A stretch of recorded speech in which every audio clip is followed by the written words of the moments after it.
자, 안녕하세요. 기출문제 분석반을 시작하도록 하겠습니다. 자, 우리가 기출문제를 분석해야 되는 이유는 몇 가지가 있거든요. 몇 가지가 있는데 일단 그거부터 조금 말씀을 드리고 뭐 다들 아실 텐데 반복해서 이야기하는 것 자체가 별로 의미는 없는데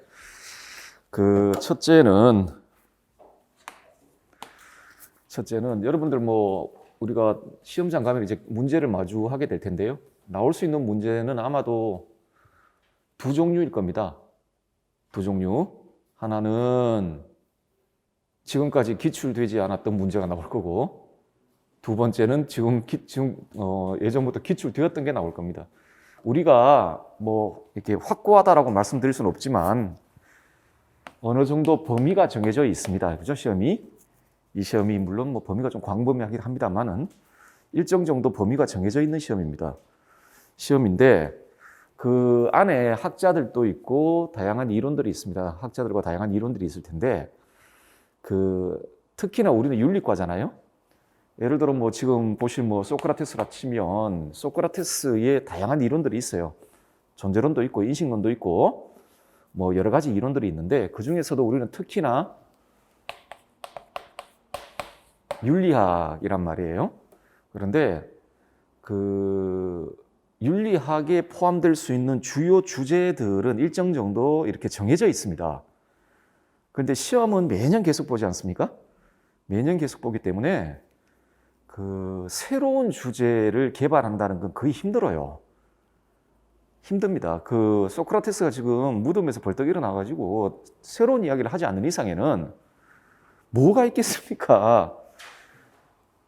그렇잖아요. 이게 또 고전이란 말이에요, 고전. 그러니까 살아있는 사람이 매년 논문을 쓰면서 새로운 이야기를 하지 않는 이상에는 소크라테스도 그렇고 플라톤도 그렇고 아리스토텔레스도 그렇고 이미 돌아가신 분이 있고 그분의 저작이 있고 그 중에서도 윤리학적 주제와 관련되어 있는 저작이 있고 이론이 있단 말이죠. 이건 어느 정도 한정되어 있어요. 하기 때문에 시험이 뭐 지금 이게 몇 년간이야? 이게 20년간인데 한 20년 내면 나올 수 있는 주제는 다 나왔다고 봐야 됩니다. 나올 수 있는 주제는 거의 대부분 다 나왔다. 물론 나오지 않는 부분도 있긴 한데요. 거의 대부분 다 다뤄진단 말이에요. 시험 문제에서. 하기 때문에 여러분들도 뭐 기출 문제를 조금이라도 보신 분은 아시겠지만 반복이 돼요. 주제가 반복이 되고 이론이 반복이 됩니다. 반복이 되거든요. 그래서 제 그냥 일반적인 경향에 따르면은 뭐 우리 한 20 몇 문제 시험을 보지 않습니까? 20 몇 문제 시험을 보는데 많게는 그 10문제 이상, 적게는 한 5, 6문제까지 그냥 기출됐던 게 변형돼서 나오거든요. 하기 때문에 기출 문제는 우리가 시험을 치를 때 전략적으로 반드시 좀 봐야 됩니다. 그러니까 똑같은 유형의 문제는 나오진 않겠지만 살짝 변형해서 나온단 말이에요. 살짝 변형. 그래서 기출 문제로 확인하게 되면은 그 문제를 쉽게 해결할 수 있는 문제들이 꽤 됩니다. 꽤 되기 때문에 전략적으로 상당히 좀 중요합니다. 기출 문제는 우리가 문제를 익숙한 문제를 만나볼 수가 있게 되는 것이죠. 기출 문제를 풀이하게 되면. 자, 그런 측면이 하나 있을 것이고, 제가 강조하고 싶은 건 두 번째 측면입니다. 여기 지금 기출 문제를 지금부터 볼 텐데, 우리가 이전 기출 문제의 정답을 알기 위해서 보는 게 절대 아닙니다. 그리고 뭐 우리 특히 지금 형태의 시험에서는 정답 발표를 안 하잖아요. 예전에 객관식 시험 문제야 뭐 그날 바로 정답 발표했지만 그래서 저는 그때가 좋았던 게 그때는 시험 치고 제가 그 짓을 안 했거든요. 뭐 예시 답안 이런 짓을 안 했습니다. 왜 정답 다 발표하는데 뭐 하려고 예시 답안을 씁니까? 근데 지금은 정답을 발표 안 해요. 정답을 발표를 안 하고 심지어 채점 기준표 자체를 공개를 하지 않습니다. 채점 기준표 자체 공개를 하지 않기 때문에 이게 뭐가 정답인지를 100% 확신할 수 있는, 물론 원문 주고 기입 주고 뭐 이런 것들이 있습니다. 그런 거야 그냥 원문 확인하면 다 나오죠.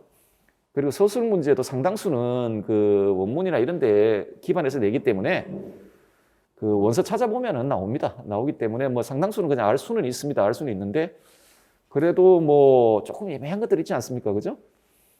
그래서 그게 뭐 100% 정답이다라고 말하기도 애매한 문제들이 좀 있습니다. 자, 그래서 중요한 거는 정답을 아는 게 아니죠. 정답을 아는 게 아니라 요 기출 분석 강의를 통해 우리가 이론을 한번 싹 정리를 할 수 있는 기회가 되었으면 좋겠습니다. 제가 제 강의 1년 동안 강의 스케줄이 여러분들 뭐 어쨌든 암기를 해야 되잖아요.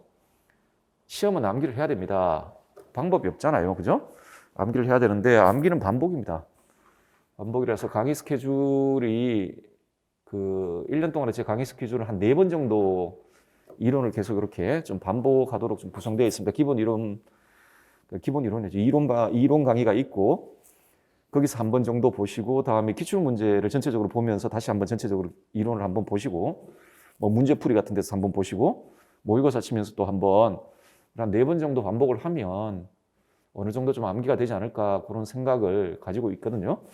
자, 그래서 제가 중점적으로 강조드리는 건 기출 분석을 하면서 요 기회를 통해 전 영역의 이론을 다시 한 번 더 확인을 하고 우리가 부족한 점을 좀 메꾸고 숙지도 하고 자, 그런 기회가 좀 되었으면 좋겠습니다. 그리고 세 번째로 좀 부수적인 것인데 우리 시험의 유형 자체가 이렇게 제시문 주고 문제 주고 뭐 이렇게 되어 있지 않습니까? 그죠? 뭐 객관식 같으면 밑에 선택지가 있을 것이고 선택지가 이렇게 있을 텐데 요 제시문 있지 않습니까? 여러분들 뭐 제가 이론 강의 때도 말씀드리곤 하는데 가장 원칙적으로 시험 공부를 할 때 최고의 수험서는 2차 자료들이 아니에요. 여러분들 연구서라든지 논문들 있잖아요. 그죠? 그런 2차 연구서들 있잖아요. 2차 자료들, 연구서들 있잖아요. 연구서들이 아닙니다. 최선의 수험서는 원서입니다. 원서. 아리스토텔레스 다른 연구서 100번 필요 없어요. 그냥 니코마코스 윤리학 다 외우고 있으면 돼요. 그냥. 그걸로 끝이에요. 칸트 기출문제에 활용되었던 원서들 보면은 그 정초, 그리고 윤리형이성학 정초하고 실천이성 비판 하고 우리 생활과 윤리에서 사형제 같은 거 나오잖아요. 윤리형이성학. 세 권은 그냥 다 알고 있으면 됩니다. 딴 책을 볼 이유가 없어요. 다른 책을 볼 이유가 없습니다. 그 안에 출제 근거들 출제자가 출제를 할 때 근거로 삼는 내용이 그 안에 다 있고 다음에 답안이 거기 다 있습니다. 그리고 그 답안이 가장 객관적이죠. 칸트가 그렇게 이야기했다는데 무슨 뭐 다른 이야기할 필요는 뭐 있습니까? 아리스토텔레스가 그렇게 이야기했다는데 그렇죠. 연구서는 어떤 의미에서 위험한 점도 있습니다. 왜냐하면 연구서는 언제나 그걸 서술한 사람들의 관점이 들어가요. 다양한 해석이 있을 수 있잖아요. 고전에 대해서는 다양한 해석이 있을 수 있거든요. 100명의 학자가 있으면 100명의 해석이 있을 수 있어요. 인문학은 특히. 우리는 수학을 하는 게 아니지 않습니까?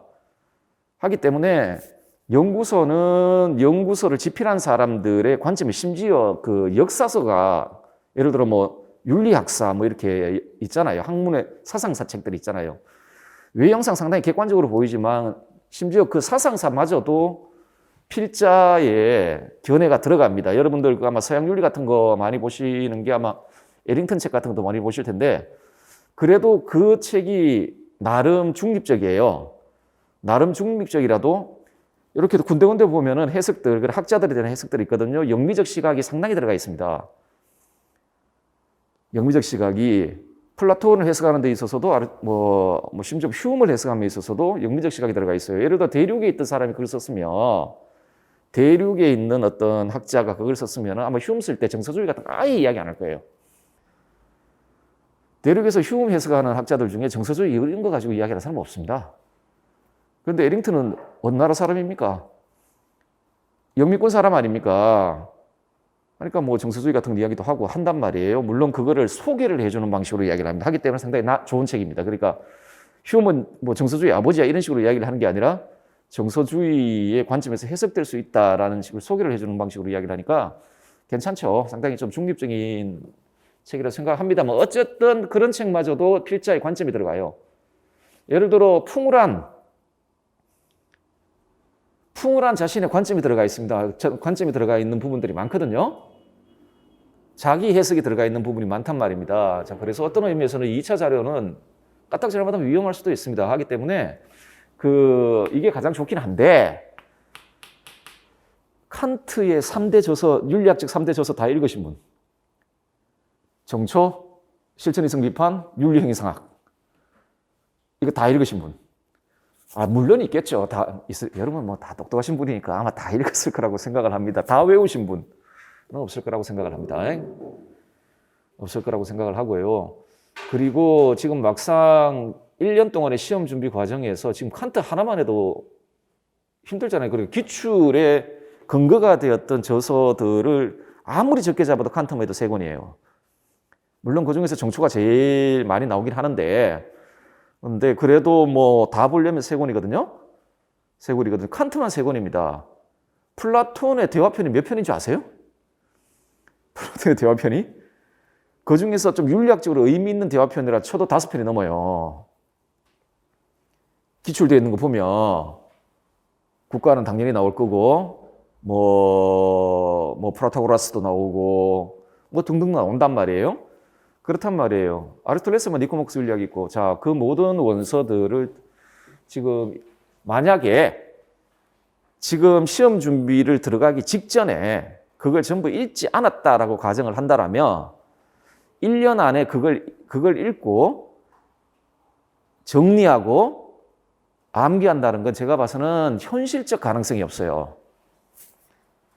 현실적인 가능성이 없어요. 그 중에서 뭐 좀 중요하다 싶은 거 한 3-4권 이렇게 추려가지고 몇 가지 뭐 책만 읽는다 뭐 그 정도는 하겠죠. 하겠는데 뭐 그 휴메 저작들, 칸트의 저작들, 벤담의 저작들, 밀의 저작들, 뭐 공자님의 저작, 뭐 공자님은 뭐 논어 하나 있으니까 되는데 그 나중에 송명시대의 그 유가사상가들 있잖아요. 주자. 아예 주자 전집 아닙니까? 주자, 어류, 뭐 양이 어마어마하단 말입니다. 율곡전서들 한번 보세요. 그 안에 들어가 있는 그 양 자체가 얼마나 많은지.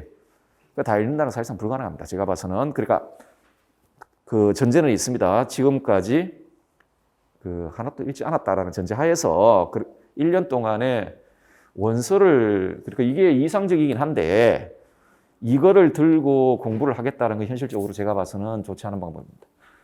안 됩니다, 그거.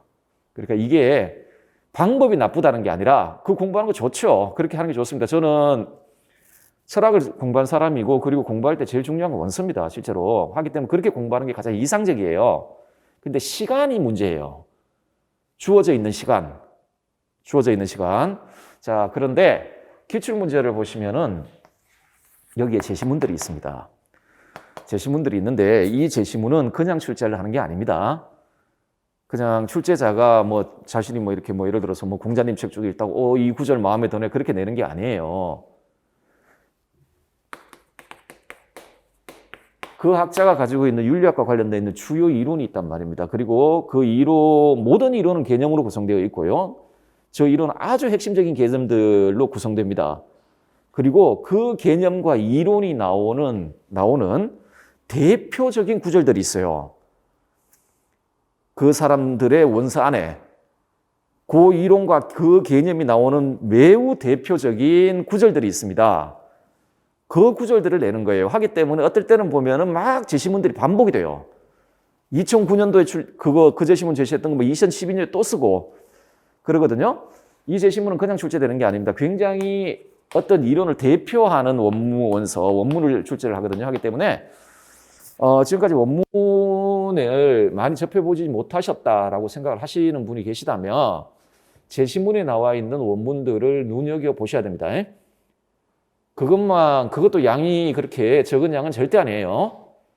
그리고 그러니까 단순히 문제를 푸는 게 아니라 그 제시문에 나와 있는 내용들을 공부를 하셔야 돼요. 그러면은 좀 보충이 될 거라고 생각을 합니다. 제 생각에. 원문과 관련해서 좀 보충이 될 거라고 생각을 하기 때문에 그 문제 자체를 하나하나 좀 잘 뜯어서 제시문부터 시작해서 발문에 나와 있는 주제들, 다음에 객관식 같은 경우에는 선택지들. 그 선택지는 어떻게 되어 있냐면 문제가 보통 이렇게 나오거든요. 뭐 예를 들어서 그 개념과 관련돼서 뭐 올바른 걸 골라라 뭐 이런 식의 나와요. 그러면 밑에 선택지에 오답지가 있을 거고 정답지가 있을 거 아니에요. 그럼 정답지의 문장은 그 개념과 관련해 그 개념의 성격을 반영하는 문장이라는 거잖아요. 그러면은 어떤 개념을 공부할 때 그 선택지에 나와 있는 문장들을 숙지하며 답을 하나 얻을 수가 있습니다. 그죠? 오답지는 정답지로 바꿔서 숙지하면 되는 거고, 이런 방식으로 그 문항과 그 문제의 문항은 주제, 그러니까 그 사람의 이론과 관련된 아주 중요한 주제를 다루고 있고요. 그런 걸 묻는 겁니다. 이 주제와 관련해서 아는지를 묻는 거잖아요. 관련되어 있고, 제시문은 그 주제와 관련된 매우 대표적인 원문들이 제시됩니다. 대부분의 경우에. 그래서 요것들 하나하나 좀 분석하다 보면 이론들을 좀 정립하고 그 관련되어 있는 원서들도 볼 수 있는 기회가 될 겁니다. 그래서 허투루 그냥 이렇게 쑥쑥 지나가지 마시고 그냥 답만 알고 넘어간다라는 생각을 하지 마시고 제시문도 꼼꼼히 보시고 그 안에 들어가 있는 개념들도 좀 확인을 하시고, 그러니까 문제와 관련이 없는 개념이라 할지라도 주요 개념이면 확인을 하시고, 이런 방식으로 좀 분석을 해 나가다 보면 이론도 정립이 될 것이고 관련되어 있는 원문도 볼 수 있을 것이고, 다음에 예상도 가능할 겁니다. 아, 이 학자 혹은 이 이론과 관련해서 앞으로 어떤 형태의 문제가 출제될 가능성이 있겠구나 라는 예상도 가능하고 대비도 할 수 있을 거라고 생각을 합니다. 그런 점에 좀 포커스를 맞추고 좀 준비를 하시면, 기출 분석을 하시면은 여러분한테 남는 게 많지 않을까 그런 생각을 하고 있고요. 지금 20년간이라 해가지고 거의 뭐 흉기입니다. 지금 책이 거의 흉기인데, 제가 아마 강의 안내서에서 말씀드렸는데 이거를 예전에는 전체 다를 하다 보니까 13주 정도 나오더라고요. 8주에 못 끝냅니다. 그러니까 석 달이 넘어가요. 그래서 몇 년 전부터 응용윤리하고 통일교육론하고 논술은 인강으로 대체를 했습니다. 그건 아마 강의 안내서에 되어 있을 거니까 그렇게 좀 우리 강의의 효율성을 위해 계속 이것만 붙들고 있을 수는 없지 않습니까? 보시고, 다음에 우리가 시험 시기를 좀 구분하자면 아마 2009학년도 요때 그 객관식 2차 논술 이런 식으로 바뀌었을 거예요. 그 이전에는 서술형 문제가 있었고요. 이렇게 보던 시기가 있었고, 몇 년부터 바뀌었죠? 2014학년도도 바뀌었나요, 또? 2014학년부터 바뀌었나? 하여튼 뭐 2014학년도부터 지금 현재 형태의 시험을 보고 있습니다. 보고 있는데, 이것도 이제 문제가 꽤 많이 쌓여 있습니다. 꽤 많이 쌓여 있는데, 저는 주로 여기에 있는 문제들은 대부분 다 볼 거고요. 이쪽에 아주 옛날 서술형 시험 같은 경우에는 우리 교육과정 내용 요소하고 안 맞는 부분들이 꽤 많아요. 맞지 않는 부분, 현재에 맞지 않는 문제들이 있거든요. 그런 문제들은 좀 제외하고 좀 의미가 있다라고 생각되는 문제들을 좀 보도록 하겠습니다. 보도록 하고. 그리고 이렇게 볼 때 이렇게 막 비슷한 문제가 겹치는 경우들이 있거든요. 그럴 경우에는 어떤 문제들은 그냥 패스를 하도록 하겠습니다. 많지는 않습니다. 좀 패스를 하도록 그런 방식으로 그 강의를 좀 진행을 하도록 하겠습니다. 여러분들은 이미 일정 정도 공부가 되어 있다라는 가정하에서 이론반 수업을 할 때처럼 좀 자세하게 설명드리지는 않고요. 핵심만, 관련 이론들을 핵심만 좀 말씀드리는 방식으로 진행을 하도록 하겠습니다. 자, 뭐 더 이상 말씀드릴 거 지금 시간이 별로 없습니다. 13주 걸린다니까요. 빨리빨리 합시다. 자, 제 강의, 그러니까 이론반에서 제 강의 진행되었던 순서대로 하도록 하겠습니다. 먼저 서양 윤리부터 할 텐데, 여기서 한 가지만 더 말씀을 드릴게요. 우리 기출문제를 보시면 특정 하나의 학자만 대상으로 내는 문제가 있고 2인 이상의 학자를 묶어서 내는 문제들이 있습니다. 예를 들어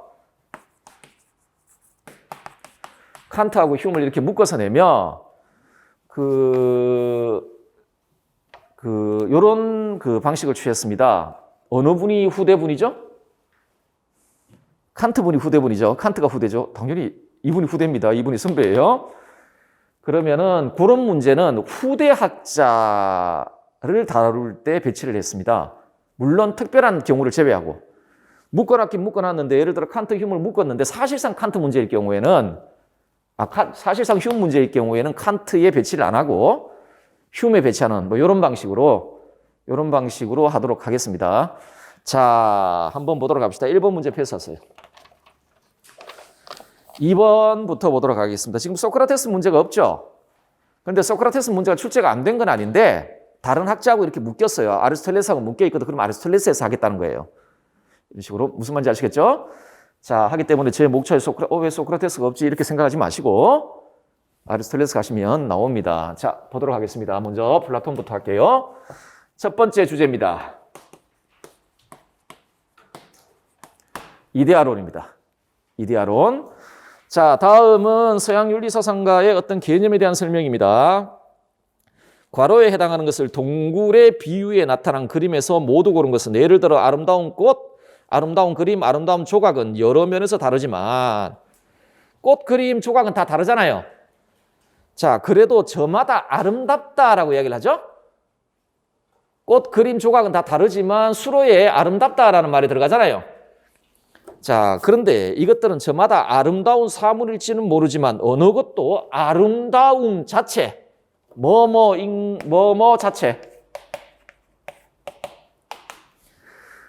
자체는 아닙니다. 그는 아름다운 자체는 따로 있으며 아름다운 자체를 미의 괄호라 합니다. 뭐죠? 이데아입니다. 자, 플라톤이 국가편에서 보면 이데아를 설명할 때 뭐뭐인 것들이 아니라 뭐뭐 자체 이렇게 이야기해요. 뭐뭐인 것들은 아름다운 꽃, 아름다운 그림, 아름다운 조각 이런 건데 꽃, 그림, 조각을 아름답게 해주는 아름다움 그 자체, 뭐뭐 자체 이거든요. 자, 요거 이데아입니다. 이데아를 이런 식으로 정의를 하는 겁니다. 지금 그 원문에 뭐뭐 자체, 뭐뭐인 것 자체 이런 식으로 정의를 하고 있고요. 자, 한번 보도록 합시다. 동굴의 비유죠. 동굴의 비유는 제일 아래 지금 그 수인, 죄수가 묶여 있고요. 묶여 있고 쭉쭉쭉 올라가다 보시면은 그 제일 밑에 사람이 하나 있잖아요. 죄수가 있고 그 옆에 보면 그림자가 있죠. 항아리 그림자가 있고 그 위에 보시면은 항아리가 있고 자, 그 위에 보시면은 횃불이 타고 있죠. 타고 있고 다음에 그게 이제 점선이 있지 않습니까? 그 횃불 위에 점선이 있잖아요. 그게 이제 동굴 입구거든요. 거기가 동굴 입구에 막 붙어 있는 게 연못 같은 게 하나 있죠. 그 연못 안에 나무 그림자가 있고 그 위에 나무가 있고 그 위에 태양이 있죠. 태양이 있거든요. 자, 이게 그 플라톤의 존재론을 비유로 나타낸 겁니다. 동굴의 비유인데. 자, 여러분 어떻습니까? 거기 죄수는 어떤 사람이죠? 인식적 수인 상태라고 이야기를 하는데 죄수는 지금 묶여서 있죠? 벽만 쳐다보는 거예요. 그림자만 쳐다보는 상태에 있는 건데 이런 상태가 어떤 상태냐면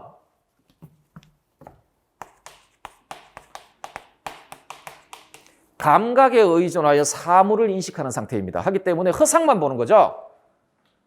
그렇죠? 감각에 의존하여 사물을 인식하는 거고 그 위에 항아리 있지 않습니까? 이 항아리는 현상세계의 실물입니다. 현상세계 실물. 여러분들 그 제 교재 20페이지 한번 보세요. 20페이지에 보시면은 그 그림자 있지 않습니까? 그게 인공물의 그림자고 다음에 그 위에 항아리가 인공물 그렇게 되어 있죠. 이게 현상세계의 실물들이에요. 우리 세계를 두 개로 나누지 않습니까? 동굴 입구를 기준으로 해서 위쪽을 이데아 세계, 밑에를 현상세계인데 그 현상세계에 여러 실물들이 있죠. 생물과 무생물을 통칭한 그 실물들이고 그 위에 횃불은요. 이데아의 세계에서 태양의 역할을 한다. 뭐 이런 이야기를 하는데 별로 의미는 없습니다. 자, 그 다음에 동굴 입구에 딱 붙어 있는 연못 있잖아요. 그 연못 안에 그림자가 있잖아요. 그 그림자는 뭘 이야기하냐면 수학적 대상을 이야기를 하는 거예요. 이게 성분의 비유에서 보시면은 데이아논이나 그러니까 추론적 사고, 인식의 수준에서 요거는 이데아가 아닙니다. 요건 이데아가 아니고요. 다음에 나무 있잖아요. 요게 이데아예요. 이데아의 세계에 이데아가 나무가 상징하는 바이고 태양은 뭘 상징할까요? 선의 이데아를 상징합니다. 선의 이데아. 그러면은 일단은 나무하고 태양이 이데아예요. 나무하고 태양이 이데아거든요. 자, 여러분들 무슨 말인지 아시겠죠? 이 동굴의 비유에서 나무하고 태양만 이데아입니다. 그리고 연못에 비친 그림자는 수학적 대상인데 요거는 그 원리로부터 추론된 것들이에요. 하기 때문에 요거는 이데아가 아니에요. 그리고 동굴 입구 위쪽은 전부 현상세계잖아요. 하기 때문에 현상세계 실물하고 실물의 그림자 허상 이렇게 되어 있습니다. 여러분들 그 관련 이론의 동굴의 비유 한번 볼까요? 19페이지. 만약에 누군가가 그를 이곳으로부터 험하고 가파른 오르막길을 통해 억지로 끌고 간다면, 그래서 그를 햇빛 속으로 끌어내올 때까지 놓아주지 않는다면 그는 고통스러워하며 또한 자신이 끌려온 데 대해 언짢아하지 않겠는가? 그래서 그가 빛에 이르게 되면 그의 눈은 광의로 가득 차서 이제 진짜들이라고 하는 것들 중에 어느 것 하나도 볼 수 없게 되겠지. 그가 높은 곳에, 이때 높은 곳이란 이데아의 세계를 말하는 것이거든요. 높은 곳의 것들을 보게 되려면 익숙해짐이 필요하다고 나는 생각하네. 처음에는 그림자들을 제일 쉽게 보게 될 것이고 그 다음은 물에 비친 사람들이나 또는 다른 것들의 상을 보게 될 것이며 실물들은 그런 뒤에야 보게 될 것이다. 또한 이것들에 대해서 하늘에 있는 것들과 하늘 자체를 밤에 별빛과 달빛을 봄으로써 더 쉽게 관찰하게 될 것이다. 낮에 해와 햇빛을 봄으로써 그것을 관찰하는 것보다도 말일세. 마지막으로 그는 해를 물속이나 다른 자리에 있는 해의 투영으로서가 아니라 제자리에 있는 해를 그 자체로 보고 그것이 어떤 것인지를 관찰할 수 있게 될 것이라고 나는 생각하네. 또한 다음으로 그는 태양에 대해 벌써 이런 결론을 내리고 있을 것이다. 즉 계절과 세월을 가다주며 보이는 영역에 있는 모든 것들을 다스리며 또한 어느 면에서도 그를 포함한 동료들이 보았던 모든 것의 원인이 되는 것, 바로 이것이라고 말했어요. 존재와 인식의 원인. 존재와 인식의 원인이란 말이죠. 자, 여보게라 글라우콘은 플라톤의 형입니다. 이 전체 비유를 앞서 언급된 것들에다가 적용시켜야만 하네. 시각을 통해서 드러나는 곳을 감옥의 거처에다 비유하는 한편으로 감옥 속의 불빛을 태양의 힘에다 비유함으로써 말일세. 그리고 위로 오름과 높은 곳에 있는 것들의 구경을 자네는 지성에 의해서라야 알 수 있는 영역으로 향한 혼의 등정으로 간주한다며. 자, 요거는 인식론과 관련해서 이야기하거든요. 자, 동굴의 비유에서 동굴 입구 밑에 있죠. 동굴 안쪽이 소위 감각에 의해 알려지는 세계예요. 그리고 동굴 입구 위쪽이 이데아 세계잖아. 요거는 오직 지성에 의해서만 알려지는 세계예요. 우리가 지성에 의해서만 파악될 수 있는 세계라는 거예요. 그게 이데아의 세계이고, 자네는 이걸 듣고 싶어하는 말일세. 그렇지만 그게 진실인지 어떤지 아마도 신이나 알 걸세. 아무튼 내가 보기에 이런 것 같으이, 즉 인식할 수 있는 영역에서 최종적으로 그리고 각고 끝에 보게 되는 것이 조음의 이데아이네. 그러나 일단 이를 본 다음에는 이것이 모든 것에 있어서 모든 옳고 아름다운 것의 원인이라고, 또한 가시적 영역에 있어서는 빛과 이 빛의 주인을 낳고 지성에 의해서라야 알 수 있는 영역에서도 스스로 주인으로 진리와 지성을 제공하는 것이라고. 그리고 또 장차 사적으로나 공적으로나 슬기롭게 행하고자 하는 자는 이 이데아를 보아야만 한다고 결론을 내려야만 해. 자, 이 본문에서 여러분들이 주목하셔 보셔야 될 건 조음의 이데아입니다. 선의 이데아. 자, 이 개념을 숙지를 하세요. 아직까지 플라톤의 이데아론 자체를 출제하지 않았어요. 그러니까 이때 아까 시험제도 바뀐 다음에 하니까 이데아론과 관련해서는 사실상 이데아의 성격이 어떠냐 이런 식으로 묻기에는 좀 힘들 거예요. 왜냐하면 여러 성격들이 있기 때문에 그걸 다 쓸 수는 없잖아요. 다 쓸 수는 없거든요. 대신에 이데아라는 개념과 다음에 선의 이데아, 그리고 선의 이데아가 나오는 가장 대표적인 구절이 방금 보셨던 요 원문입니다. 요 원문이니까 요 안에 선의 이데아라는 개념을 잘 확인을 하셔야 됩니다. 자, 우리 이제 3번 문제를 보도록 합시다. 지금부터 주제는 등론입니다. 등론. 자, 플라톤의 등론에 대한 이야기를 해보도록 하겠습니다. 다음은 윤리와 사상 수업에 사용된 자료이다. 이 자료의 내용을 주장하는 서양 윤리 사상가의 관점으로 옳은 것은, 제가 이 말씀 안 드렸구나. 이 책의 편제 있죠? 편제는 기출 순서대로 되어 있지 않습니다. 제가 어떤 식으로 그 편제를 했냐면, 이 어떤 학자의 윤리 이론이 있잖아요. 그 윤리 이론은 여러 이론들이 있을 거고 여러 개념들이 있잖아요. 그러면은 그 이론들과 관련된 문제들이 있으면 그걸 이렇게 하나씩 묶는 겁니다.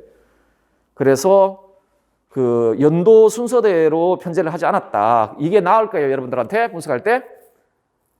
이런 식으로 하는 게 나을 겁니다. 그 이런 식으로 덩어리로 하시는 게 나을 겁니다. 자, 서양윤리 사상 이해를 위한 고전 자료. 시민들은 저마다 탁월한 성장. 제 교재 보시면 이런 식으로 강조되어 있는 개념이 나올 거예요. 요거는 이 학자에게, 어떤 학자에게 있어서 중요한 개념이다 라는 겁니다. 그래서 기출 문제와는 상관없이 여러분들 잘 보셔야 됩니다.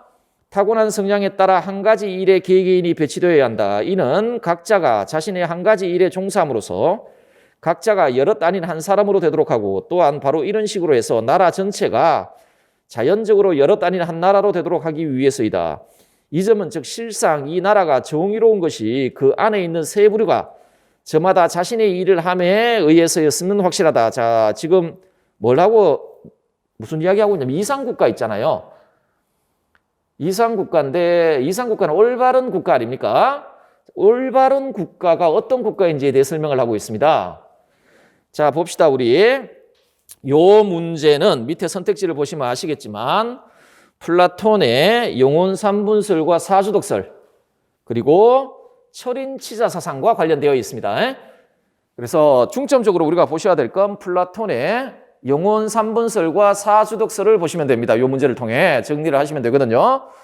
자, 선택지를 보기 전에 관련 이론부터 한번 확인하고 선택지를 보도록 합시다. 영혼 삼분설 설명을 드리죠. 영혼은 세 부분으로 구성되어 있습니다. 지금 덕론을 다루고 있는 부분이니까. 영혼은 세 부분으로 구성되어 있어요. 어떻게 구성되어 있죠? 헤아리는 부분,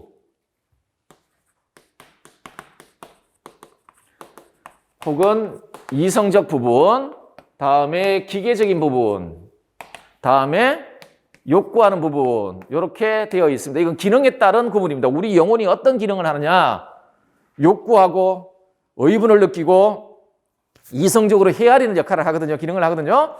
자, 요게 세 부분이고, 세 부분은 그 나름의 기능, 일을 가지고 있어요. 이거 나름의 기능, 일을 가지고 있고, 이거는 이거 나름의 기능, 일을 가지고 있고, 이거는 이거 나름의 일을 가지고 있어요. 그리고 덕이란, 아레테란 언제나 기능과 관련되어 이야기되는 거거든요. 덕으로 번역되는 이 아레테라는 개념은 에르곤, 그러니까 기능과 관련한 탁월성이에요. 기능과 관련한 탁월성이에요. 달리 말해서 덕이란 어떤 기능을 훌륭하게 수행할 수 있는 힘이에요. 내적인 힘. 어떤 기능을 훌륭하게 수행할 수 있는 내적인 능력, 내적인 힘이 덕이에요. 그 덕이 있는 상태란 그 기능을 훌륭하게 발휘하고 있는 상태가 덕이 있는 상태예요.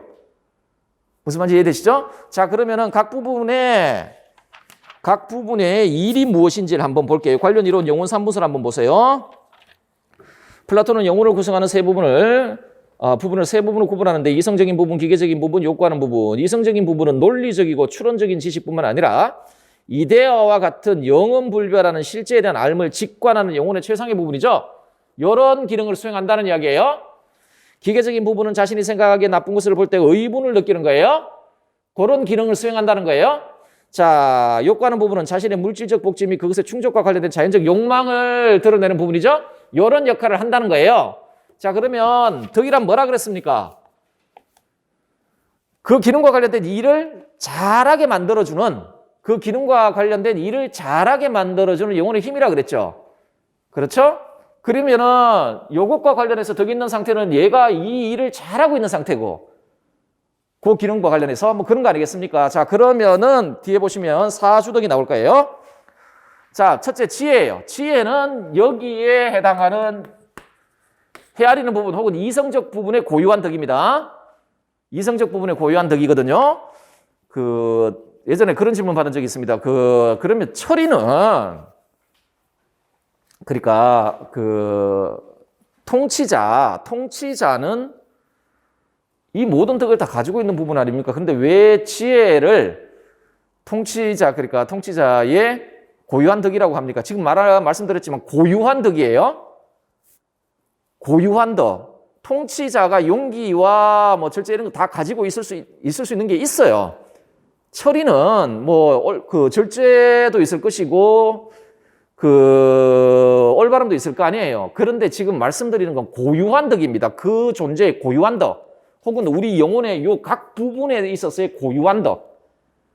그 부분에서만 고유한 덕을 말하는 거예요. 자, 지혜는 이성적 부분의 고유한 덕입니다. 뭔지 한번 볼게요. 보편적인 도덕적 진리를 파악하고 인간에게 참으로 좋은 것이 무엇인지를 헤아려 올바른 판단을 내릴 수 있는 이성의 힘.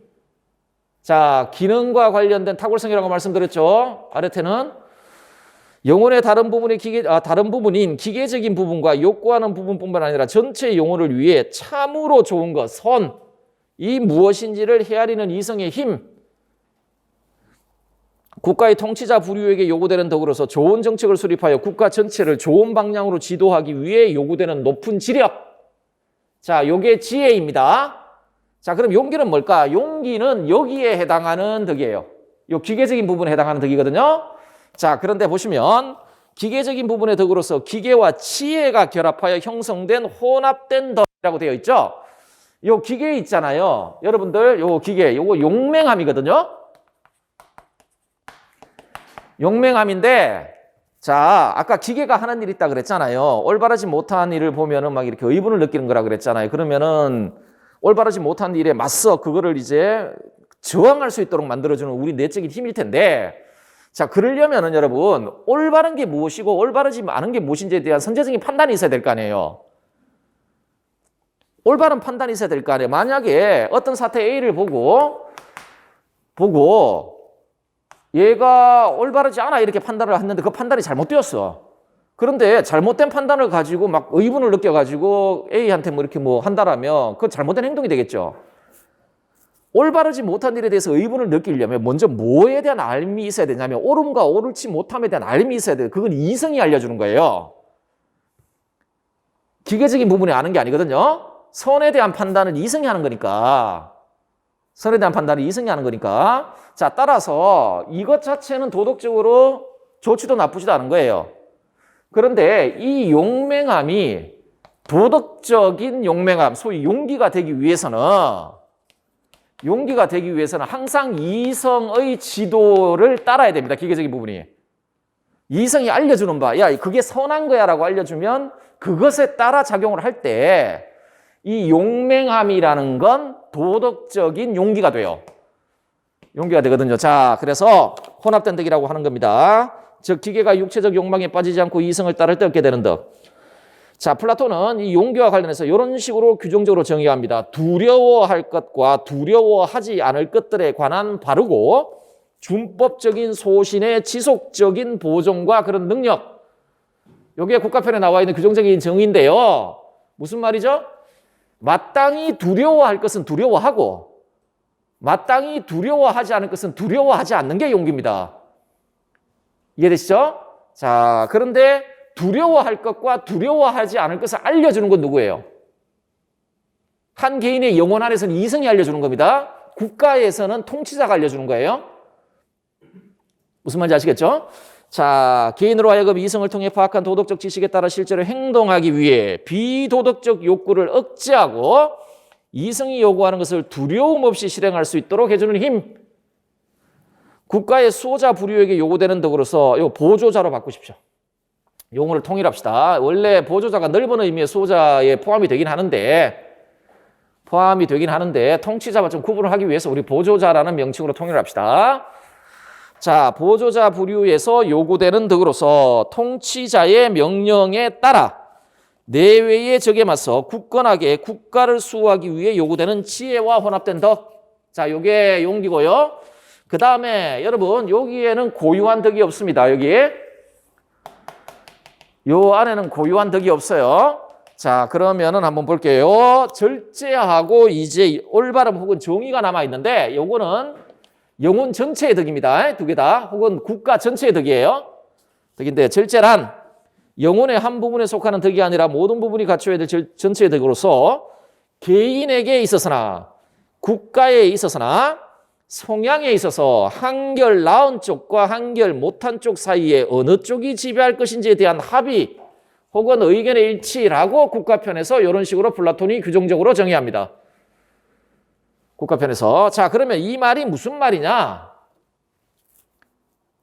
이 말이 무슨 말이냐? 자, 영혼 안에서 성향상 한결 나은 쪽이 여기잖아요. 순서 매겨보면 1등, 2등, 3등이거든요.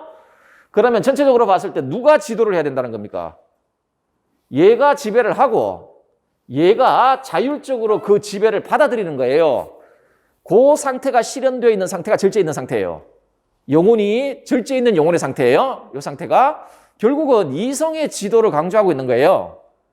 자, 영혼의 기계적인 부분과 욕구하는 부분의 활동이 이성에 의해 파악된 최선의 삶에 대한 알에 따라 통제, 조절되고 있는 상태를 만들어내고 유지할 수 있는 힘이 절제예요.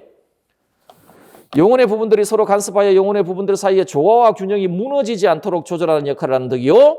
국가의 선에 대한 최상의 지식을 갖춘 지혜로운 자들이 통치하고 수호자와 생산자는 그들, 요것도 보조자로 바꾸십시오. 이거 바꿔야 되는데 제가 하나도 안 바꿨네. 보조자와 생산자는 그들의 명령에 따라 그들의 일을 훌륭히 수행할 때 형성되는 국가 전체의 덕. 이해되시죠? 자, 다음에 올바름이란 뭐냐? 혹은 정의란 뭐냐? 정의란 뭐냐? 자, 규정적 정의를 볼까요? 국가편에 나와 있는 첫 번째 기에 국가편에서 플라톤이 내린 정의예요. 올바름에 대한 각자가 각자의 이 할 일을 하고 다른 사람의 일을 넘보지 않는 것, 이런 식으로 정의를 합니다. 플라톤의 정의는 반드시 숙지를 하셔야 돼요, 여러분. 각자가 각자의 할 일을 하고 다른 사람의 일을 넘보지 않는 것. 자, 영혼에서 각자란 이 세 개를 이야기를 하는 거예요. 영혼에서 각자란 요 세 개를 이야기하겠죠. 국가에서는 요게 통치자 부류, 요게 보조자 부류, 요게 생산자 부류일 텐데, 그러면은 국가에서는 그 세 부류를 이야기하는 거예요. 그러면 각자가 각자의 일을 잘한다는 건 뭐예요? 그 부분과 관련된 자기 일을 잘 해낸다는 거죠. 그러면은 당연히 지혜, 용기가 있겠죠. 용기가 있겠죠. 자, 그런데 플러스 뭐가 돼 있죠? 다른 사람의 일을 넘보지 않는다라는 말이죠. 얘가 얘 할 일을 넘보지 않고 이 부분이 이 부분을 하려 하지 않고 이 부분이 이 부분을 하려 하지 않는다는 거예요. 그러려면 뭐가 있어야 됩니까? 절제가 있어야 됩니다. 절제. 절제란 뭐예요? 이성이 우리를 지도하고 우리는 이성의 명령에 따라 우리 일을 하겠다는 거잖아요. 그런데 그게 강요가 아니잖아요. 합의라 그랬지 않습니까? 자율적으로 복종을 하겠다라는 거 아닙니까? 자, 그러면은 올바름의 덕이라는 건 사실상 지혜, 용기, 절제를 갖춘 전체적으로 훌륭한 영혼의 상태를 말하는 거예요. 전체적으로. 자, 영혼의 각 부분이 자신의 기능에 따라 역할을 훌륭하게 수행하고 나아가 각 부분이 조화를 이루어 하나의 전체적인 기능을 훌륭하게 수행하고 있는 상태를 이루고 유지하는 영혼의 힘 혹은 능력. 국가 내의 사회적 부류들 사이의 상호관계를 올바르게 조절함으로써 국가를 구성하는 개인들을 결속시켜 한마음 한뜻으로 하나된 나라를 만들어내는 조화로운 결합력. 이게 올바름 혹은 정의가 되겠습니다. 자, 그러면 우리 선택지 한번 볼까요? 옳은 것은 이라고 이야기했으니까 1번 절제를 통치자와 피치자 모두의 관계되는 덕으로 본다. 자, 부분의 덕입니까? 부분의 어떤 특정 부분의 고유한 덕입니까? 아니면 영혼이나 국가의 전체적인 덕입니까? 영혼이나 국가의 전체적인 덕이죠. 하기 때문에 1번은 맞아요. 2번 한번 볼까요? 격정과 기계를 욕구적인 부분과 같은 성질의 것으로 본다 라고 되어 있죠. 요거는 그 플라톤의 영혼 3분서를 오해하고 있는 것이죠. 영혼의 기능이 구분돼요. 기계적인 부분하고 욕구하는 부분은 구분된단 말이에요. 하기 때문에 요건 틀렸죠. 구분되는 덕으로 봐야 되겠죠. 그죠? 자, 다음에 감정과 욕구를 제거한 이성적 삶을 정의로운 것으로 본다. 자, 올바름 혹은 정의의 덕의 성격을 물어보는 거예요. 올바름 혹은 정의의 덕의 성격을 물어보는 것인데 감정과 욕구를 제거하니라고 이야기를 했죠. 이걸 제거하겠다는 거 아니에요. 그게 아니잖아요. 올바름은 뭐예요? 각자가 각자의 할 일을 잘하고 다른 것의 일을 넘보지 않는 거예요. 제거하는 게 아니라 이성에 의해 이걸 제거하는 게 아닙니다. 이성을 통해 욕구를 제거하는 것이 아니라 이성의 지도하에 올바르게 욕구하는 거예요. 정의로운 영혼의 상태, 정의로운 국가의 상태는 이거 만약 국가라면 생산자 계층을 제거하겠다는 거예요. 누가 그럼 우리 뭐 먹고 살아요? 그게 아니란 말이에요. 이성의 지도하에 욕구하는 부분이 올바르게 욕구하는 거예요. 이해되시죠? 그게 정의입니다. 그래서 이렇게 바꿔야 될 것 같아요. 이성에 의해 감정과 욕구가 적절하게 규제된 삶. 제거된 삶이 아니고, 제거된 삶이 아니라 규제된 삶. 욕구하는 부분이 이성의 지도를 받고 있는 거죠. 이성의 인도에 따라 올바르게 욕구하는 삶이에요. 자, 그 다음에 3번. 모든 시민은 덕의 하명을 통해 철인치자가 될 수 있다. 이거는 제가 설명을 드릴게요. 자, 지혜로운 자가 통치자가 되어야 되는데, 지혜로운 자가 통치자가 되어야 돼요. 자, 지혜로운 자가 통치자가 되는 이유가 있어요. 왜냐하면 국가가 가장 이상적 형태로 유지되기 위해서는 국가의 선에 대한 참된 알을 소유한 자가 국가를 통치할 때에만 국가는 이상적인 형태를 유지할 수 있다고 보는 거예요. 그래서 국가의 객관적 선이 있고 이걸 인식할 수 있는 사람이 통치자가 되어야 된다. 그래 그 사람이 운영을 해야 배는 선장이 운영하듯이 배는 선장이 지도해야 될 거 아니에요. 그래야지 배가 암초에 부딪혀서 뭐 이렇게 난파되지 않을 거 아닙니까? 마찬가지로 그 선장이 배를 끌고 나가는 이유는 항해술에 있어서 전문가이기 때문에 그렇거든요. 자, 지혜로운 자, 철이는 통치에 있어서 전문가예요. 통치에 있어서 전문가인데 이 말은 달리 말해서 통치술에 대한 전문적 지식을 가지고 있다는 겁니다. 다르게 이야기하면 국가의 객관적 선에 대한 알을 가지고 있는 자라는 이야기예요. 거기에 기초해서 법령도 만들고 정책도 만들고 해서 국가를 이끌 때 국가는 올바르게 이렇게 뭐 유지될 수 있겠죠. 자, 그러면 누가 그 통치자가 어떤 사람이 지혜로운 자가 돼야 돼요. 그런데 태어난 아기들 중에 누가 지혜로운 자가 될지 어떻게 알아요? 자, 국가에서 각자는 각자의 할 일을 해야 된다고 이야기를 하죠. 그 할 일은 그가 가지고 있는 선천적 성향과 관련되어 있어요. 플라톤은 어떻게 생각하냐면 사람들은 태어날 때부터 어떤 일을 잘할 수 있는 선천적인 성향을 가지고 태어난다고 봐요.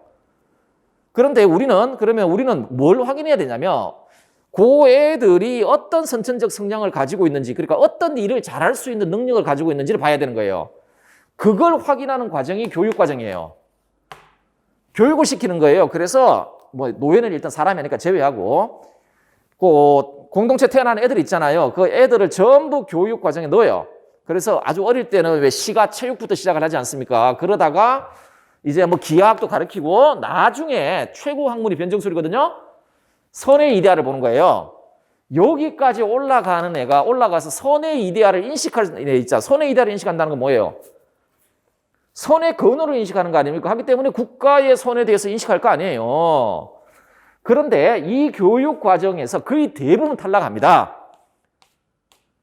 대부분 탈락하고요. 극소수만 여기까지 여기 가가지고 학위를 받는 거죠. 여기 올라가서 학위를 받는 애들은 거의 극소수예요. 하기 때문에 모든 시민은 덕의 하명을 통해 철인치자가 될 수 있는 게 아니에요. 이미요 플라톤의 관점에서는 철인이 될 수 있는 타고난 성향을 가진 애들은 그런 애들만 이 교육 과정을 견뎌낼 수가 있어요. 그 예를 들어 보조자 성향을 타고난 애들 있죠? 걔네들은 이 교육 과정 어떤 시점에서 탈락합니다. 생산자의 성향을 가지고 있는 애들 있죠? 그런 타고난 성향을 가지는 애들 있잖아요. 걔네들은 이 교육 과정에서 그 아래에서 탈락해버려요. 따라서 배움을 사랑하고 진리를 쉽게 배울 수 있는 천성을 타고난 소수의 사람으로 바꿔야 됩니다. 여러분들 국가편 보시면은 이 천성에 대한 통치자가 될 사람, 소위 철인의 천성에 대해서 이야기하는 부분이 나와요. 웃기지도 않아요. 웃기지도 않는 게 아니라 괴롭습니다. 그 이야기 들어보면 잠도 적어야 하고요. 잠 많이 자는 애들, 천성적으로 잠이 많은 애들, 얘는 철학자 못 돼. 철인 못 돼. 다음에 이거 키도 크고 잘생겨야 돼요. 외모는 또 뭘 이야기를 하는지 모르겠는데 어쨌든 간에 뭐 그런 게 나옵니다. 그런데 좀 이렇게 압축해서 이야기하는 배움을 사랑하고 성향상 배움을 사랑하는 애들이 있단 말이에요. 사랑하고 진리를 쉽게 배울 수 있는 천성을 타고난 소수의 사람입니다. 이거 무슨 말인지 이게 플라톤의 생각이에요. 이 성향은 타고난다고 봐요. 생산자는 생산자의 성향을 타고난 애들이고 보조자는 보조자의 성향을 타고난 애들이고 철인은 철인의 성향을 타고난 애들이에요. 그걸 골라내는 게 얘가 어떤 성향을 가지고 있구나를 확인하는 과정이 교육과정이에요. 교육과정. 자, 그 다음에 정의를 그 자체는 수것으로나 그 결과를 좋은 것으로. 자, 이것도 설명을 드릴게요. 국가편을 보시면 그 글라우콘이 아니다. 그 소크라테스의 제자가 소크라테스한테 선생님 우리 보고 막 이렇게 정의 강조하시는데 왜 그러십니까? 라고 물으면서 정의가 그 자체로 좋기 때문에 우리가 정의로워야 하는 겁니까? 아니면 정의는 그 자체 때문이 아니라 그것이 가져다 주는 어떤 결과 때문에 우리가 정의로워야 되는 겁니까? 아니면 둘 다입니까? 이렇게 물어요. 그때 소크라테스의 대답은 정의는 그 자체로도 좋고 그 결과 때문에도 좋다 라고 대답을 합니다. 자, 그래서 이거는 정의는 그 자체로 좋고 그 결과 때문에도 좋다 이렇게 해야 돼요. 자, 그런데 이게 어떤 의미에서 국가라는 플라톤의 그 저작 있잖아요. 저작에서 플라톤이 입증하고자 하는 굉장히 중요한 주장이에요. 정의는 그 자체로도 좋고 그 결과 때문에 좋다는데 제가 봤던 플라톤 관련된 논문들 중에 보면 이렇게 플라톤 전문학자들 있잖아요. 이게 국가편 자체에서는 입증 실패했다라고 이야기해요. 플라톤이 이게 정확히 입증을 못했다.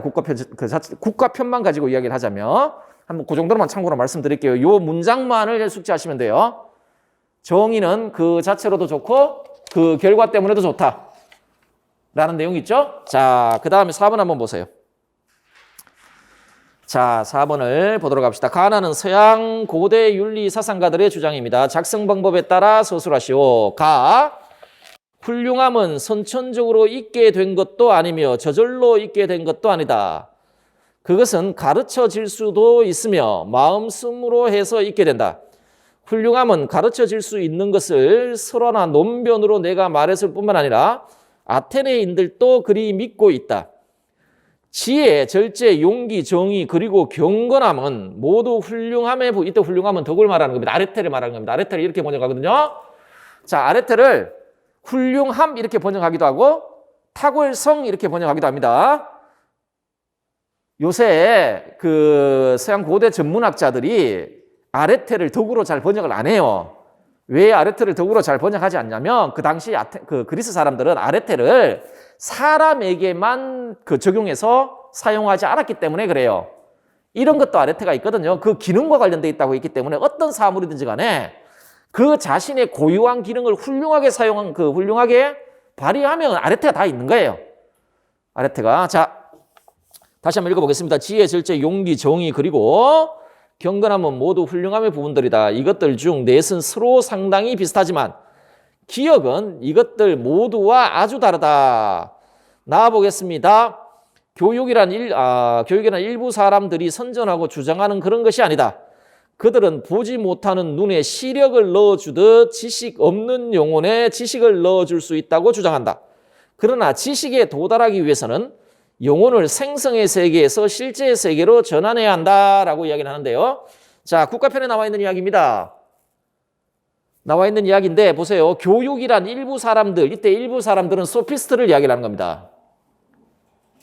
소피스트를 이야기를 하는데 선전하고 주장하는 그런 것이 아니다. 소피스트들은 보지 못한 눈에 시력을 넣어주도 지식 없는 영혼에 지식을 넣어줄 수 있다고 생각한다. 이게 소피스트들이 가지고 있는 관점이거든요. 소피스트는 교육을 어떻게 생각하냐면 자, 어떤 애가 태어나면 어떤 사회에 태어나잖아요. 그럼 그 사회 안에는 이미 그 사회의 관습이라든지 그 사회의 규범이 있잖아요. 이 사람들은 소피스트는 어떤 방식으로 교육을 생각하냐면 성인들이 이미 그 사회에 있는 관습이나 규범이 있잖아요. 그 규범을 아이들에게 가르치는 것 이렇게 생각을 하는 거예요. 그래서 여러분 교과론에서 우리 도덕과 교과 교육론에서 이게 전형적인 사회화론자들이에요. 사회화론자들이에요. 그런데 플라톤과 소크라테스는 교육을 그렇게 보질 않아요. 우리 안에 이미 진리가 내재되어 있기 때문에 교육이란 스스로 그 진리를 찾아나가는 과정이에요. 그걸 상기 이렇게 부르죠. 우리 안에 진리가 있거든요. 이미 모든 사람들한테는 진리가 내재되어 있다. 우리 영혼 안에. 영혼 안에 인식이란 그 진리를 드러내는 겁니다. 교육이란 무엇인가 새로운 것을 받아들이는 게 아니라 우리 안에 내재되어 있는 진리를 스스로의 힘으로, 이성의 힘으로 발견하는 과정이 교육과정이에요. 교육과정이에요. 지금 그걸 이야기를 하고 있는 거예요. 자, 그러면 우리 안에 있는 진리를 발견하려면 어떻게 해야 되냐면, 먼저 우리 죄수가 저 벽면 허상만 보고 있었잖아요. 이 말은 우리 영혼이 감각적이고 관습적인 지식으로 가득 차 있으면, 소위 말해서 의견들로 가득 차 있으면 우리는 그 진리를 보지를 못해요. 그럼 여기 영혼을 이렇게 전환시켜야 된다고 이야기했죠. 무슨 말이냐? 우리 영혼의 시선을 이데아의 세계로 이렇게 이데아의 세계를 바라보도록 해야 된다는 이야기는 뭐냐면, 우리 안에 들어있는 의견을 정신에서 제거해야 된다는 이야기예요. 그럴 때만 우리는 진리를 인식할 수 있다라고 지금 이야기를 하고 있는 거고요. 기계의 덕인, 자, 이제 뭔지 아시겠죠? 기억은. 기계적인 부분의 덕은 뭐예요?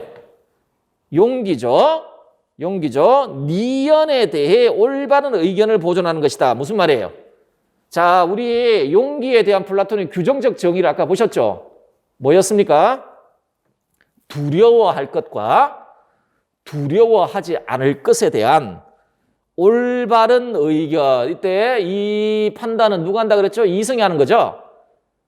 용기라는 건 그 이성이 이건 올바른 것이고 이건 올바르지 않은 것이다. 이건 마땅히 두려워할 만한 것이고 이건 마땅히 두려워하지 말아야 될 것이다 라고 알려주면 그것에 따라 활동하는 게 용기입니다. 용기. 자, 이는 옷의 광채가 아무리 세탁해도 없어지지 않은 것과 같다. 작성 방법 보세요. 괄호안이 기억에 해당하는 용어와 괄호안에 니언에 해당하는 내용을 다 말씀드렸죠. 자, 보세요. 나의 윤리적 입장에서 가의 윤리적 입장에 논리적 모순을 드러내는 논변을 서술할 것이라고 되어 있죠. 자, 이 문제가 상당히 아마 까다로웠을 것인데, 자, 가가 누구냐면 프로타고라스예요.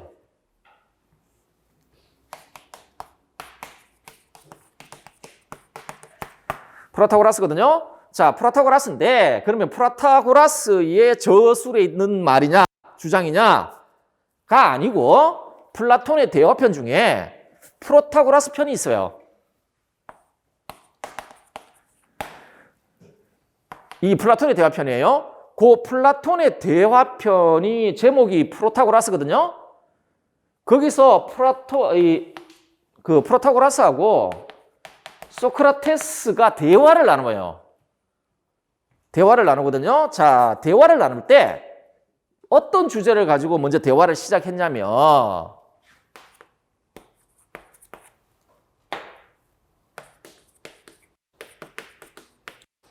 이 주제를 가지고 대화를 시작했어요. 왜냐하면 여러분 아시겠지만 소피스트들은 덕은 가르칠 수 있다 이렇게 주장을 하잖아요. 그래서 소크라테스가 이 문제를 던져요. 이분이 선배니까 존댓말 써가면서 던지거든요. 하니까 프로타고라스는 당연히 가르칠 수 있지 이런 식으로 이야기를 하는 거예요. 그러면서 논의가 진행이 됩니다. 논의가 진행되다가 어떤 시점에 딱 가가지고, 자, 우리가 논의의 어떤 결론을 이루기 위해서는 지금 이래서는 안 되겠고 덕을 가르칠 수 있는지 가르칠 수 없는지에 대해서 이야기를 하려면 덕이 무엇인지 좀 알아야 되겠다라는 문제를 던지면서 주제가 좀 바뀌어요. 주제가 바뀌거든요. 자, 덕의 문제로 주제가 바뀌어요. 이렇게 바뀌거든요. 자, 그러면서 우리가 덕이라고 이야기되는 다양한 개별적인 덕이 있다. 다양한 개별적인 덕들이 있잖아요. 뭐 용기도 있고 지혜도 있고, 역시 나오는 거 보면 지혜, 절제, 용기, 정의, 경건 뭐 이런 것들 있잖아요. 그죠? 이런 것들이 있는데 고대 아테네 사람들이 강조했던 그런 개별적인 덕목들이에요. 이런 것들이 있는데, 자, 이런 덕들이 있잖아요. 딱 하고 그때 소크라테스가 무슨 질문을 던지냐면 이런 질문을 던져요.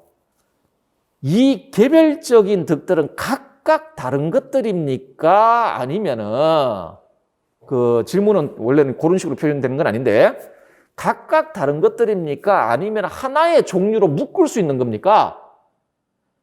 그렇게 문제를 던져요. 그렇게 문제를 던져요. 하니까 그 물음에 대한 그 프로타고라스의 주장이 가에 나와 있는 두 번째 단락이에요. 자, 지혜, 절제, 용기, 정의, 그리고 경건함은 모두 훌륭함의 부분들이다. 자, 덕이라는 하나의, 훌륭함이라는 하나의 집합 안에 있는 요걸 구성하는 부분들이다. 덕이라는 전체 집합을 구성하는 하나의 부분들인데 자, 그 중에서 지혜, 절제, 정의, 경건함 요 네 가지는 서로 비슷하지만 용기는 이것들과는 본질적으로 다른 것이다. 지금 이게 프로타고라스의 주장이에요. 발문에 뭐가 되어 있냐면 나의 윤리적 입장에서 라고 되어 있는데 소크라테스 플라톤의 관점이겠죠. 관점에서 가의 윤리적 입장의 논리적 모순 이렇게 이야기를 했거든요. 아마 그때 제가 요 회의 시험 치신 분들이 말씀하시는 거 이렇저렇 들어보면은 어떤 분들은 가가 프로타고라스의 주장이라는 걸 아신 분들 중에 요 발문을 어떤 식으로 해석했냐면 상대주의와 보편주의. 그러니까 가의 윤리적 입장에는 가는 프로타고라스의 주장이니까 프로타고라스는 소피스트 아니에요? 소피스트의 윤리적 입장은 상대주의 아닙니까? 그러면 상대주의의 논리적 모순을 드러내는 논변들이 있거든요. 자기 파괴적이다, 자기 모순적이다 이런 상대주의의 문제점이 있거든요. 그렇게 쓰신 분들도 있는 걸로 알고 있습니다. 요 출제 의도를 출제자의 출제 의도를 그런 식으로 해석을 하셔서 그래서 그걸 출제자가 그렇게 쓴 답안을 출제자가 허용을 했는지 안 했는지는 제가 알 수가 없죠. 알 수가 없잖아요. 그래서 아마 그렇게 쓰신 분들은 출제자의 의도를 그렇게 해석을 하신 것 같아요. 그래서 제가 단언해서 그렇게 해석하면 안 된다라고 말씀을 못 드리겠어요. 왜냐하면 발문 자체가 조금 모호한 건 있어요. 나의 윤리적 입장이라 그랬으니까 뭐 소크라테스 플라톤의 윤리적 입장이 있지 않습니까? 보편적이고 객관주의적인 윤리적 입장을 취하잖아요. 그런데 위가 프로타고라스라면 상대주의적일 거 아니에요. 그럴 거 아니에요. 뭐 그렇게 써도 되는지는 잘 모르겠으나 저는 원칙적으로 가의 윤리적 입장이라고 이야기했으면 가라고 하면 그게 나와 있는 주장 아니에요. 주장이잖아요. 그 주장이 가지고 있는 논리적 모순이에요.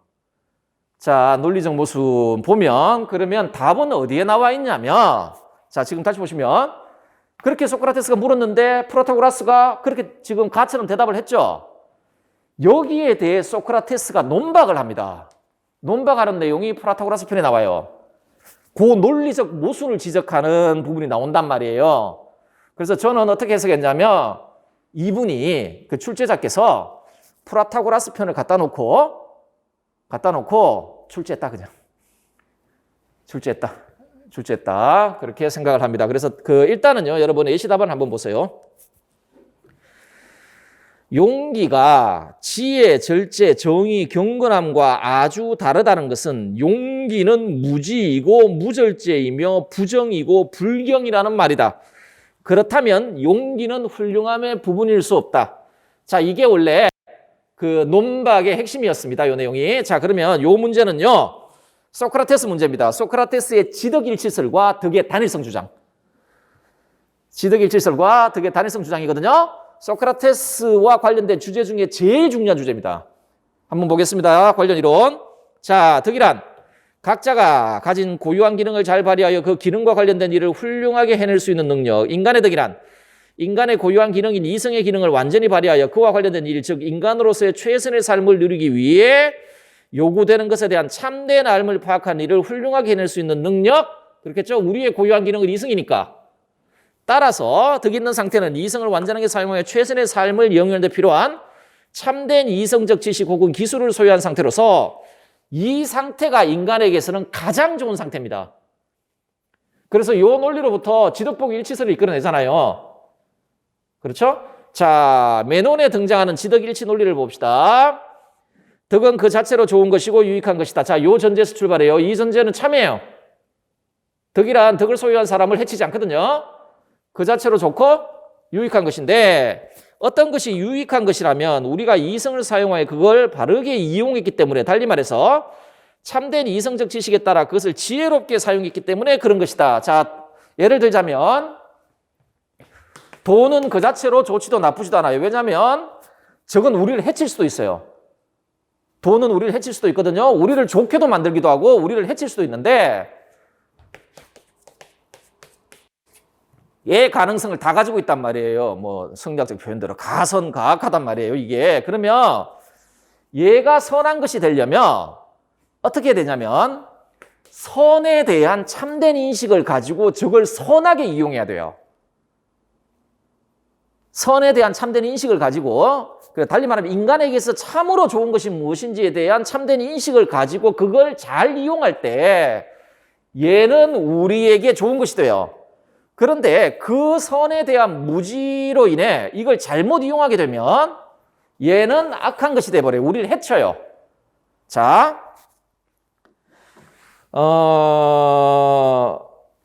정신적인 것에 속하는 것도 모두 마찬가지예요. 예를 들어서 용맹함, 아까 기계 이야기했잖아요. 기계도 마찬가지예요. 용맹함 때문에 우리가 악해지는 경우가 있거든요. 용맹함 때문에 우리가 악해져. 자, 용맹함이 우리를 좋게 만들려면 인간에게 참으로 좋은 것이 무엇인지에 대한 그 참된 인식의 근거에서 그걸 이끌어 나갈 때 용맹함은 참으로 우리에게 좋은 게 돼요. 그래서 덕은 정신적인 것이 참된 이성적 지혜에 따라 바르게 이용된 것. 자, 용맹함이 이성의 인도에 따라 바르게 인도되면 그게 용기죠. 예를 들어, 맞죠? 그렇죠? 자, 그게 덕이라는 거예요. 그게 모든 절제는 다 그렇다는 거예요. 아니, 모든 덕은 다 이런 공통적인 본질을 가지고 있다는 거죠. 자, 이런 점에서 모든 개별적 덕은 지식이 정신적인 것을 주도함으로써 형성되는 것이라 하겠다. 그러므로 지식은 덕의 필수 조건이며 그러한 항에서 덕은 지식의 일종이다. 달리 말해 지식은 모든 개별적 덕의 본질이고 따라서 개별적 덕은 모두 지식에 속한다. 이러면서 덕은 지식이다 이렇게 주장하거든요. 자, 그러면 이 주장으로부터 덕의 단일성 주장이 나와요. 덕은 하나다. 소크라테스가 그런 식으로 이야기하거든요. 덕은 하나다. 그런데 덕이 하나밖에 없다라는 말이 아니에요. 개별적 덕들이 다 있죠. 용기, 절제, 뭐 경건 다 있잖아요. 중요한 게 뭐냐면 얘네들의 공통 본질이 지식이라는 거예요. 그런 의미에서 덕은 하나다 이렇게 이야기를 하는 거예요. 자, 소크라테스는 모든 덕은 하나라고 주장한다. 그의 이 주장은 각각 독특한 성격을 지닌 개별적 덕들의 공통 본질은 지식이라는 관점에 근거해 있다. 그에 의하면 덕들은 다양한 문제 상황에서 서로 다른 것들로 나타나지만 그것들은 근본적으로 최선의 인간 삶의 영위와 관련된 참된 이성적 지식에 근거한다는 점에서 하나이다. 즉 모든 개별적 덕들은 지식의 개별적 표현에 불과한 것으로 본질적으로 지식이라는 동일한 하나의 영역에 속하는 것이다 라고 되어 있고, 요 밑에 제가 그 프라타고라스 편에 아까 말했던 프라타고라스에 대한 논바과 관련된 내용이에요. 주장에 대한 논바가 어떻게 하는지 한번 보세요. 부끄러운 것들과 나쁜 것들로 자신만만해하는 자들은 다름 아닌 알지 못함과 무지로 말미암아서인가요? 하니까 프라타고라스가 그건 그렇소 이렇게 이야기를 해요. 비겁한 자들인 걸로 드러나게 하는 것은 무서워할 것들에 대한 무지로 인해서가 아니겠습니까? 자, 용기가 덕이라면 비겁은 악덕이잖아요. 근데 비겁한 자들은 어떤 사람이냐? 마땅히 두려워할 것을 두려워하고 마땅히 두려워하지 않을 것을 두려워하지 않아야 되는 것과 관련한 지식을 가지지 못한 사람 아닙니까? 라고 물으니까 우리 프라타고라스가 깜빡 속아가지고 물론이요 라고 대답을 해버려요. 자, 그렇다면 무서워할 것과 무서워하지 않을 것들에 대한 무지가 비겁 아닙니까? 이렇게 이야기를 하죠. 그리고 비겁함의 반대는 용기겠죠. 하니까 프라타고라스가 네 이렇게 그렇소라고 대답을 해요. 그러면 무서워할 것들과 무서워하지 않을 것들에 대한 치해가 용기이고 이는 이것들에 대한 무지와 반대되는 것이 아니겠습니까? 이렇게 이야기하는 거예요. 그리고 원래 그 위에 아까 왜 네 가지 부분은 서로 비슷하다 그랬잖아요. 예를 들어 경건은 지식, 그러니까 우리가 뭐 경건해야 될 것들에 대해 아는 거. 근데 불경은 무지 이런 식으로 이야기 됐거든요. 아, 이러면은 용기도 같은 종류에 속한다고 봐야지라고 이야기를 해야 하는 거예요. 하고 요 이야기를 한 다음에 플라톤이 했던 말이 예시다반에 있는 말이에요. 만약에 용기가 지혜, 절제, 정의, 경건함과 아주 다르다면 용기가 무지가 되어버린다는 거예요. 왜냐하면 이미 그 위에서 절제 뭐 이런 것들의 본질이 지혜라고 이야기를 했거든요. 지식이라고 이야기를 했거든요. 그런데 용기도 지금 보니까 지식이란 말이에요. 그거 일단 밝힌 다음에 아니 그러면 선생님이 그건 지식이라고 이야기를 했는데 그러면 용기가 네 가지 것과 다르다며 그러면 용기는 무지입니까? 본질에 있어서 이렇게 되는 거예요. 그럼 당신은 지금 당신이 했던 이야기 이상한 이야기를 하고 있다 지금. 그러면은 만약에 용기가 무지라면 용기는 훌륭함에 속하는 게 아니에요. 근데 당신이 용기도 훌륭함의 부분이라 그랬잖아요. 그러면 그 주장하고 지금 주장이 안 맞는다는 거예요. 이게 소크라테스의 논박이에요. 자, 그래서 용기는 무지고 무절제이며 부정이고 불경이라는 말이다. 그렇다면 용기는 훌륭함의 부분일 수 없다. 자, 이해되시죠? 그래서 아까도 말씀드렸지만 이거를 윤리적 보편주의하고 윤리적 상대주의 이런 식으로 구분해가지고 윤리적 보편주의자인 소크라테스 플라톤이 윤리적 상대주의의 입장을 취하고 있는 플라타고라스를 비판하라는 문제로 낸 건지 아니면은 제 생각처럼 아예 그냥 플라타고라스 편을 갖다 놓고 그 안에 실제로 플라타고라스가 했던 그 실제 주장 있잖아요. 아까 봤던 그것에 대한 소크라테스의 구체적인 논박을 쓰라는 건지 근데 저는 후자로 해석해서 그렇게 작성했습니다. 이해되시죠? 좀 쉬었다가 보도록 합시다.